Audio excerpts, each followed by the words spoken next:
Afoutaï, Bila Bila, les bunda fâché côté chita. Allons belle femme, c'est Ezilio.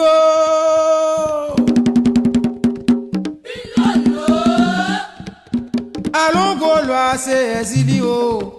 Ezili belle femme, la caille moi. Ezili Gaulois, la caille moi.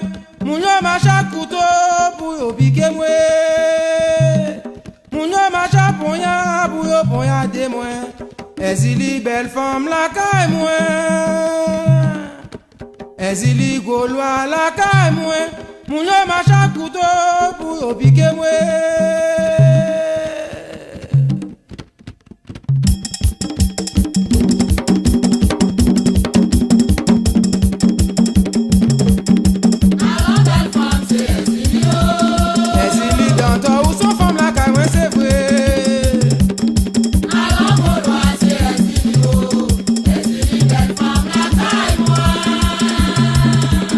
Ezili Gaulois,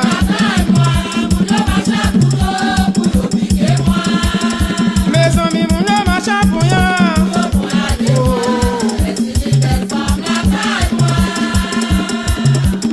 Ezili Gaulois,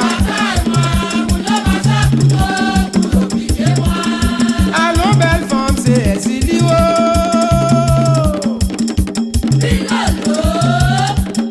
Allons Gaulois, c'est Ezili. Ezili belle femme la caille moi. Ezili Gaulois la caille moi.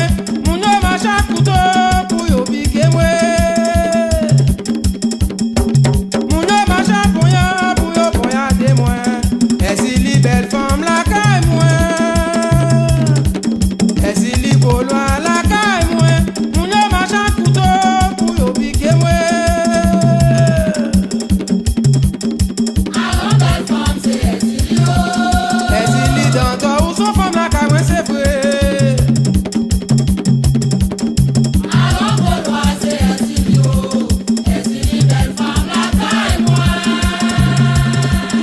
Ezili Gaulois,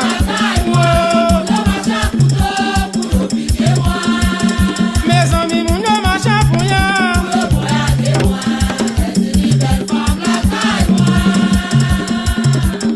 Ezili Gaulois, mes amis, mon homme a chapoyan. Mes amis, mon homme a chaque couteau. Ezili, c'est pas toi qui m'as brûlé. Ezili, c'est pas toi qui m'as brûlé. À genoux me senti genoux m'a cassé. M'a brûlé dans toi, viens sauver moi. C'est pas toi qui m'as brûlé. Adieu, c'est pas toi qui m'as brûlé. Ezili, c'est pas toi qui m'as brûlé.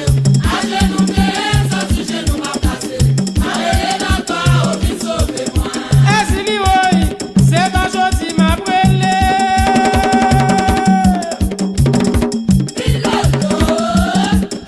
Ezili, c'est pas toi qui m'as brûlé. À genoux me senti genoux m'a cassé. M'a brûlé dans toi, viens sauver moi. C'est bon.